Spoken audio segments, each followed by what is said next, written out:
Guys, hi. Thank you so much Hello. for being here today. So excited to have you here for San Diego Comic-Con.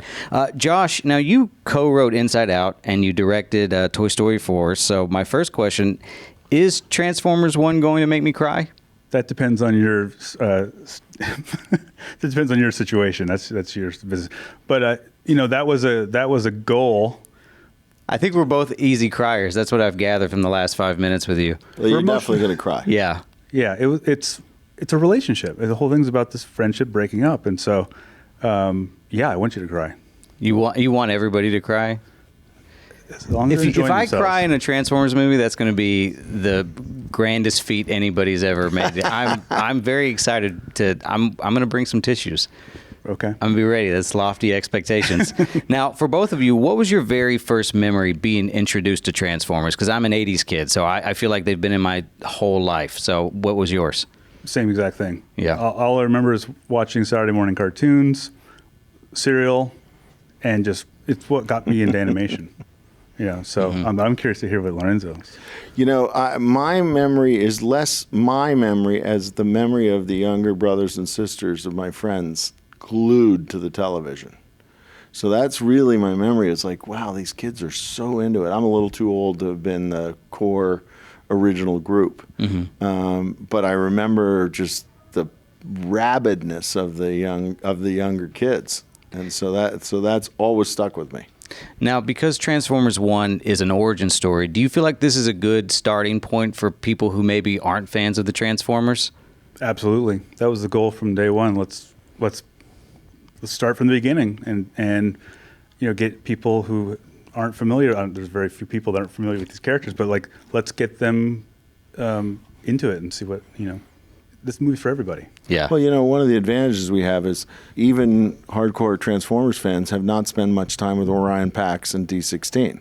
So we really are telling an origin story that Transformers fans sometimes don't know anything about and sometimes a little bit about. And so you're introducing everybody to a relationship that either you don't know, very little or none at all. Now, this is actually Chris Hemsworth's first animated voice role, if I'm not mistaken, right? So how do you guys feel like he did as far as being tasked with filling the gigantic shoes of Peter Cullen? Well, I don't see it as filling the shoes. It's he's doing Orion Pax, which will eventually, that character becomes the Optimus that we all know. So it was, how do we create this character that will eventually, get there, and in a believable way, that knowing that where he's going to end up. So I thought he did a tremendous job. I'm still blown away when I listen to it and just watch the movie. There's so much of him in it that it's just so much fun to watch. Now, there's been talk about Transformers 1 sort of potentially becoming a trilogy. So can you share any details about how the story might progress in future films? Who would say that? I think it's my big mouth. I know. Was it you let Yes, that out? And it's been reported slightly incorrectly, but I said it is a natural trilogy because we have a really strong sense of how these two characters are going to grow. And so interestingly enough, we know probably the most important point in both the second and third movies, if we're lucky enough to get there. So, and it keeps it character based, and that's why I was saying that it's natural. So far the reactions have been so positive that it feels like we'll get there to the next one anyway. But it was different, this one, because you are dealing with no humans. And the robot characters, therefore, are far more fleshed out than we've ever been able to do in live action.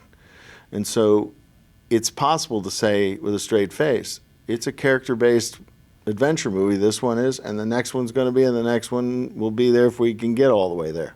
Was it challenging to not have human characters in the script? I mean, what was... No?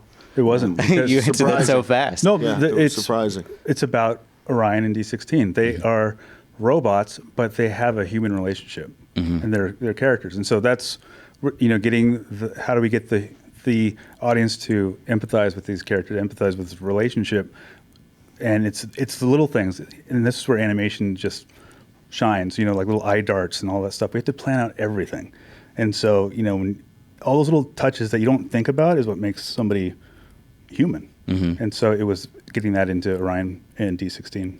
Now, there's been so many live-action Transformers films already, you know, and then Bumblebee and things like that. So, Lorenzo, what's something that Transformers 1 does genuinely better than those films that we've seen from Transformers before? Well, when you think about the cost of a talking robot in live action and then see what it costs, we've been restricted in developing the characters. And so that's one thing that's completely different, is because it doesn't cost more. They can talk all they want, you know, and you can allow yourself to get to know the characters in a different way. And it's actually, that fact is one, I think, for me, the most satisfying thing about this movie is you really see them fully fleshed out. It's going to cause a problem for us in the live action movies, because I don't think audiences will want to settle for less now. So we got to rethink our cost structure to get them to talk more in the live action films. Last thing I want to ask you about, Lorenzo, is I've told you this before we started rolling, but I'm such a fan of so many movies that you've produced, and one of them is Constantine. I love Constantine so much. I cannot. It's such an underrated comic book film to me. So I was curious about the status of 2, and if you have a time frame in mind of when we might get a script and that starts going. The script is being written right now, and it's not that far away. What's that? I didn't know you were doing 2. Yeah, and it's not that far away. I heard rumor, but I didn't hear the officially. Yeah, it's not that far away. I mean, we got to get a good script. Sure.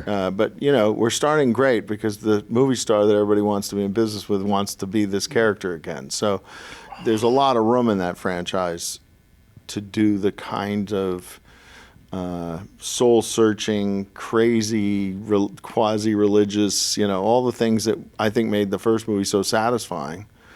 And it doesn't surprise me at all why Keanu wants to do that. Is there anybody besides Keanu from the first film that you expect might be coming back? I don't know the answer. Yeah. I'm not evading. Fair enough. We have to read the script. Totally understand. I love the world of that movie. Yeah. It just feels like this whole thing that exists. That it's so good. Great. Yeah. And I mean, Peter Stormare is like the greatest devil ever. The best devil ever. People say Al Pacino, and I'm like, you didn't see Peter in Constantine. Movies, so that's funny. Devil's Advocate. I was an executive on that movie. And I love Al Pacino as Satan. Don't get me wrong, They're very but Peter different. Stormare's Satan is different. so good. Well, it's more twisted. Yeah, It yeah, really is. definitely. You know, it's like, oh boy, you know, we debated something that would have, I think, had people completely boycotting the theaters. So I'm glad we didn't do it. But what was it going to boycott the theaters? About putting the crown of thorns on Satan. Yeah, and I think every Christian would have stormed the gates of the theater. So we didn't. But he didn't even need it. I was going to say he didn't need it. Yeah. No, and I think the tar dripping white from suit and the tar is dripping so was just, good. That right there made it work. Yeah. Well, I didn't mean to just turn this conversation into Constantine. No, I love it. But thank you so much for your time, guys. I really appreciate it. So thank you very much. Thank you.